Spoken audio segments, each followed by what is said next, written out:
Ladies and gentlemen, graduates, faculty, friends, and family, today is a celebration of years of hard work, late nights, quiet sacrifices, and determined resilience. But before you celebrate too much, before you take that first big step into the world, I want you to pause for a moment and think about this one truth. Putting God first in everything is not just a religious phrase. It's a complete way of living. It's a mindset, a value system, and a daily discipline that shapes the foundation of who you are and the direction of your life. In a world where people are often encouraged to put themselves first, to chase wealth, fame, power, or even validation from others, choosing to put God first is a radical, countercultural act of faith. But it's also one of the most transformative decisions a person can make. To put God first means that your priorities, your dreams, and even your fears come under the leadership of something greater than yourself.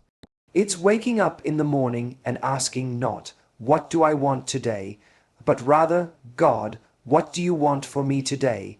It's letting your plans take shape not only based on what brings you comfort or success, but based on what aligns with divine wisdom and purpose. When God is at the center of your decisions, your success begins to look different. You may still pursue excellence, but your measure of victory isn't just a salary number or a job title. It becomes about impact, about peace, about purpose. You start to understand that winning by the world's standards can still feel empty if you lose your soul in the process. But when you walk in step with God, even small steps feel significant.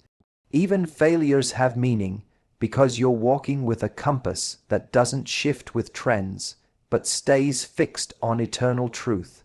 Putting God first does not mean abandoning your goals. It means submitting them.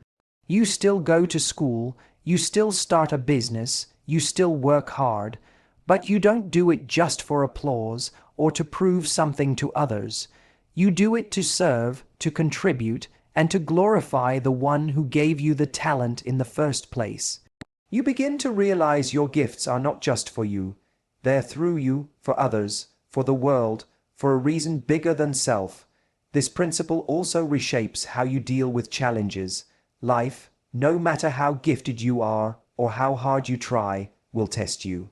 You will face disappointment, rejection, confusion, even heartbreak.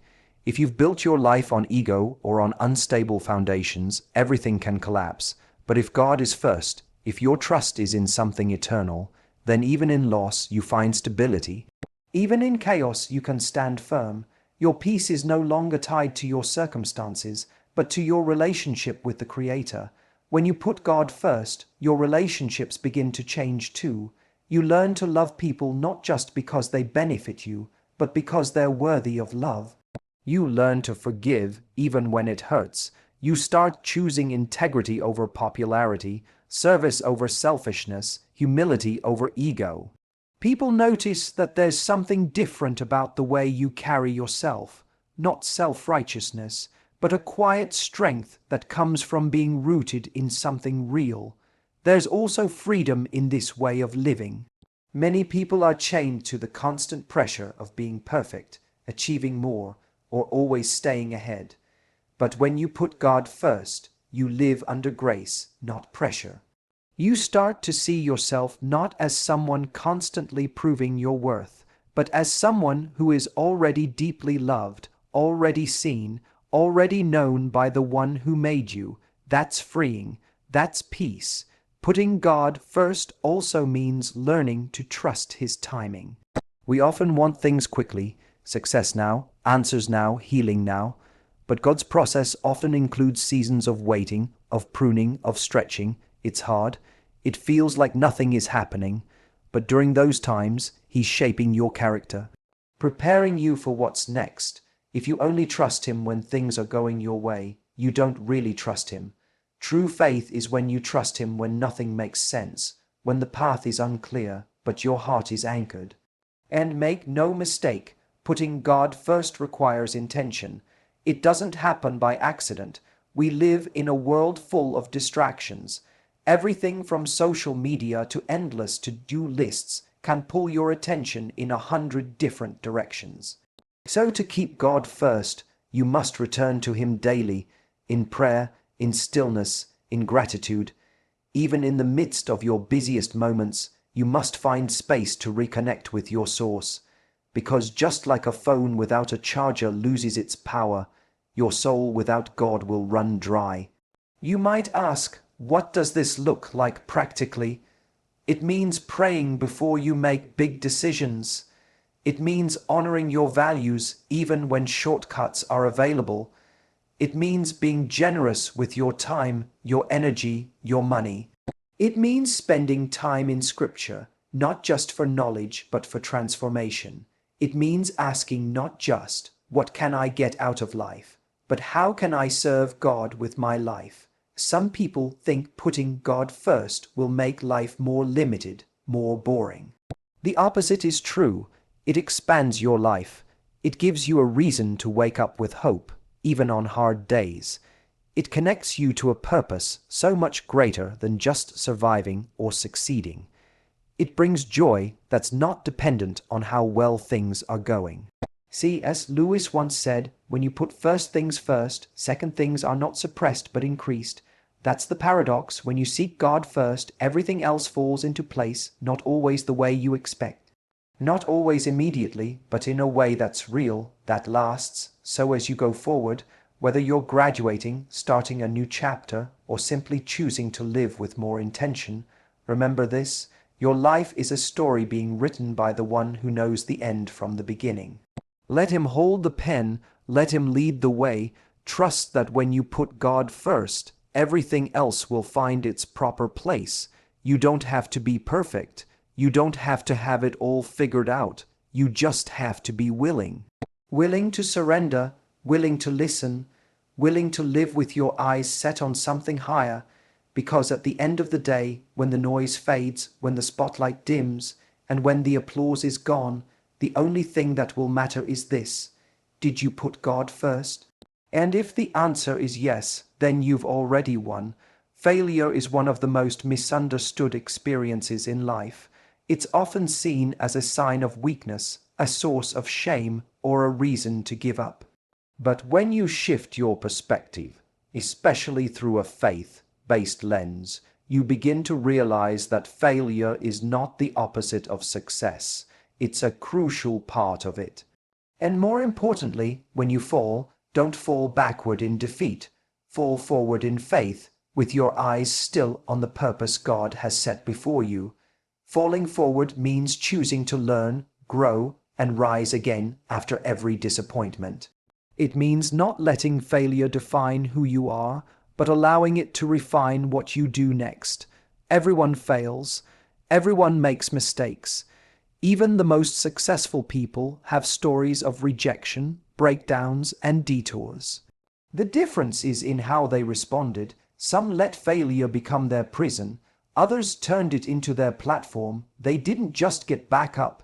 They came back better, stronger, wiser. From a spiritual standpoint, failure often serves a divine purpose. It humbles us. It strips away our illusions of control. It reminds us that we are not God and that we don't have to be. When we succeed, we often think we did it all ourselves. When we fail, we're brought to our knees. And that's where the transformation begins. It's in those low moments that we cry out for help, rediscover our dependence on God, and begin to understand the power of grace. God doesn't waste failure. He uses it to shape your character.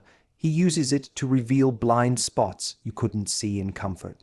He uses it to prepare you for responsibilities you're not quite ready for yet. There's a kind of wisdom and compassion that can only be birthed through brokenness. If you've never been hurt, how can you truly comfort someone else? If you've never been lost, how can you guide someone home? Falling forward requires a mindset shift. Instead of asking, "Why did this happen to me?" you begin to ask, "What can I learn from this?" Or better yet, "How can this prepare me for what's next?" That mindset turns setbacks into stepping stones. It allows you to stop seeing failure as final and start seeing it as formative. Take a moment and think about some of the people in the Bible. Moses failed when he killed a man and ran into the wilderness. But it was in the wilderness that God transformed him into a leader who would free his people.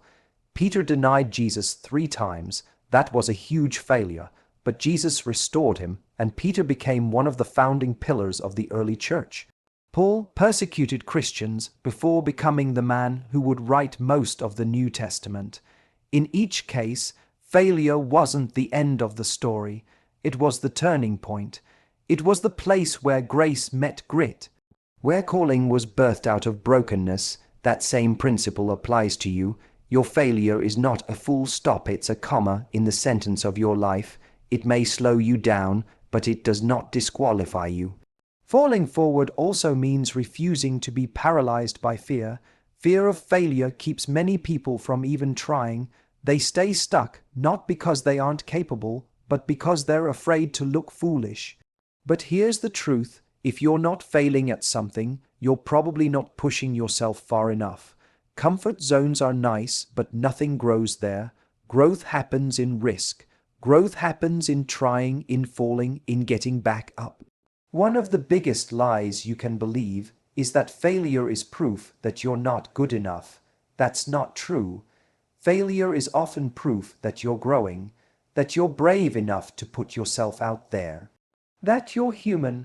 What defines you isn't how many times you fall, but how many times you rise. And every time you rise a little stronger, a little wiser, a little closer to the person you're meant to be. There's also something powerful about failing in the presence of God. When you invite God into your disappointment, you begin to experience healing. You start to hear a different voice than the one that shames you.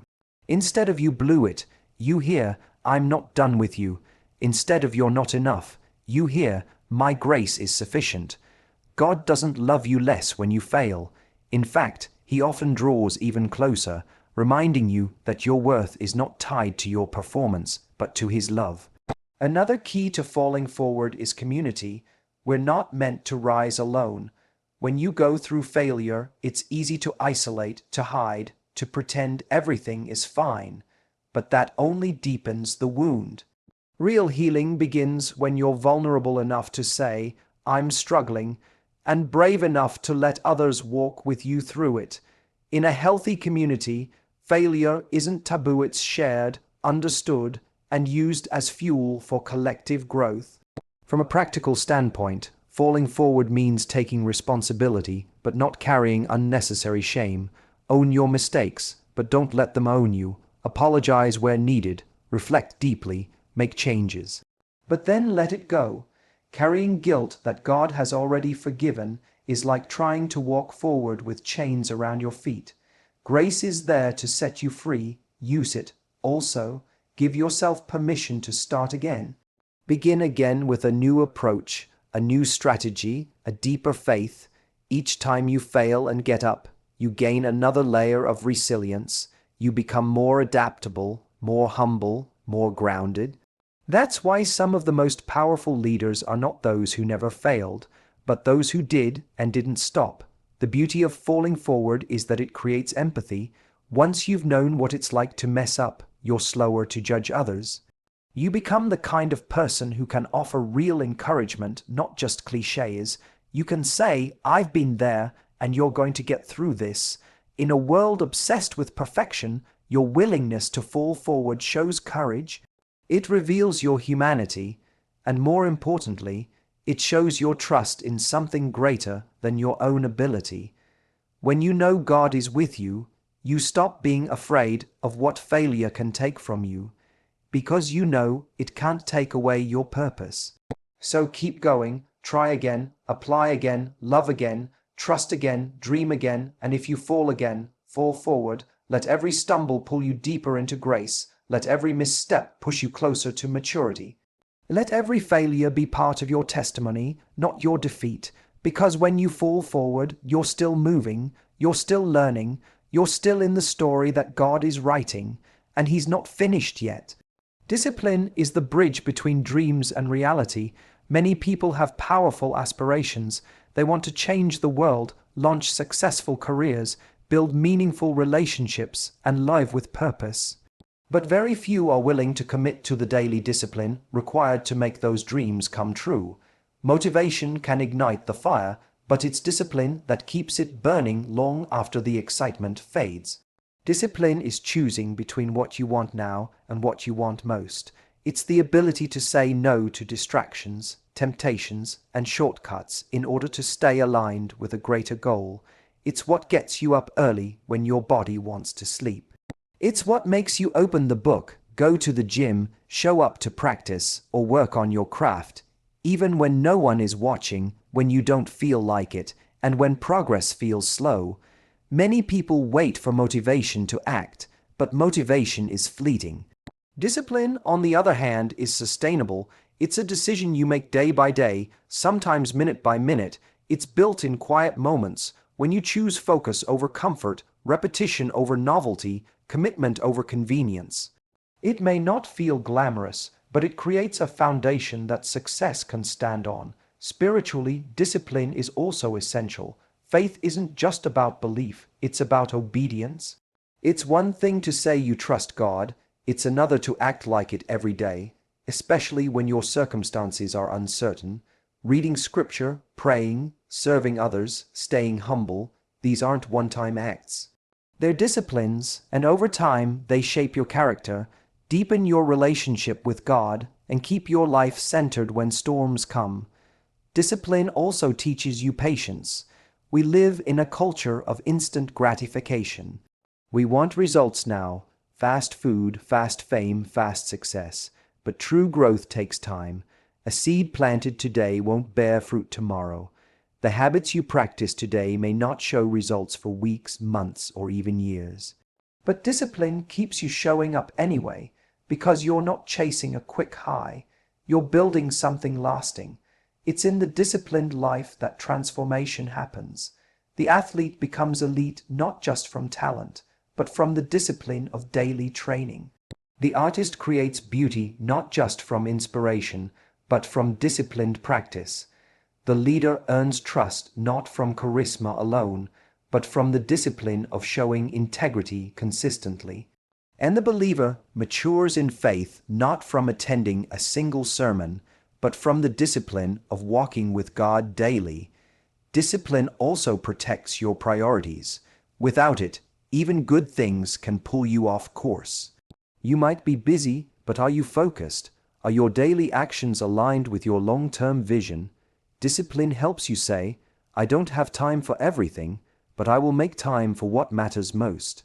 That's how people write books, build businesses, raise strong families, and make a lasting difference, not by doing everything, but by doing the right things consistently. A lack of discipline is often rooted in a lack of clarity. If you're not sure what you want or who you want to become, it's hard to stay committed to anything. But when your why is strong enough, your discipline becomes stronger. When you know your purpose, it gives meaning to the grind. It turns every small task into part of a bigger mission. Waking up early, saying no to distractions, working through discomfort. It all becomes worth it when it's tied to something greater. Discipline also requires humility. It means admitting you don't know everything, that you have room to grow, that excellence isn't a one-time achievement but a lifelong pursuit. It's easy to start thinking you've arrived, but discipline reminds you that success is never final and growth is never over. Every day, you still have to put in the work. Every day, you recommit. There will be days when you slip, when you miss the mark, when you fall short. But discipline isn't about perfection. It's about consistency. It's about not letting a bad day turn into a bad week, and not letting one failure make you quit entirely. When you live with discipline, you learn to forgive yourself quickly and get back on track. You don't wait for permission. You don't wait to feel like it. You just keep going. The most disciplined people are often the most free, not because they do whatever they want, but because they are no longer slaves to their impulses. They've trained their minds, their bodies, and their spirits to serve their highest values instead of their lowest cravings. That's real freedom, that's power. In the long run, discipline creates credibility. People begin to trust you, not because you're perfect, but because you're reliable. They see you as someone who follows through, who delivers, who does what you say you'll do. That kind of trust is rare and valuable. It opens doors that talent alone can't. You'll find that discipline multiplies. Once you get disciplined in one area of your life, fitness, finances, faith, it begins to spill into other areas. You become more intentional with your time, more aware of your habits, more confident in your ability to change. You stop waiting for circumstances to change, and you start becoming the kind of person who can thrive in any circumstance. Even in relationships, discipline plays a key role. It takes discipline to listen well, to forgive often, to communicate with honesty, to stay committed when it's hard. Love isn't just a feeling, it's a decision. And that decision requires daily discipline. Discipline is also what helps you resist temptation. When you're emotionally worn out, mentally distracted, or spiritually dry, it's easy to give in to whatever feels good in the moment. But if you've cultivated discipline, you have a shield, you have habits that anchor you, you have convictions that guide you, you have boundaries that protect you. Over time, discipline builds confidence, not arrogance, but the quiet assurance that comes from knowing you can trust yourself. You know that even if life gets hard, you won't quit. You've built that muscle, you've shown up before, and you'll show up again. And perhaps most importantly, discipline honors God. The Bible is filled with commands that require discipline. Love your enemies, serve others, be slow to anger, be generous, walk in holiness. These are not easy or automatic. They take work, they take intention, they take discipline, but through that effort, God shapes you into who He created you to be. In the end, success without discipline is unsustainable. Purpose without discipline is unfulfilled. But a disciplined life, though it may be hard, is deeply rewarding. It's the kind of life that builds something meaningful, lasting, and true. So don't just pray for success, pray for discipline. Don't just wish for a better life. Build it, one small, consistent, disciplined step at a time. That's how dreams become reality. That's how faith becomes action. That's how lives are transformed, from the inside out. In a world obsessed with fame, wealth, and personal achievement, the idea of living for significance instead of just success stands in stark contrast. We're constantly fed the narrative that success is measured by numbers. How much you earn, how many followers you have, how many accolades you collect. Yet, countless people who have achieved all of that still report feeling empty, anxious, or deeply unfulfilled. That's because success alone, when separated from purpose, is hollow. It may fill your calendar, but it won't fill your soul. Living for significance means reorienting your life away from self-centered ambition toward impact-driven purpose.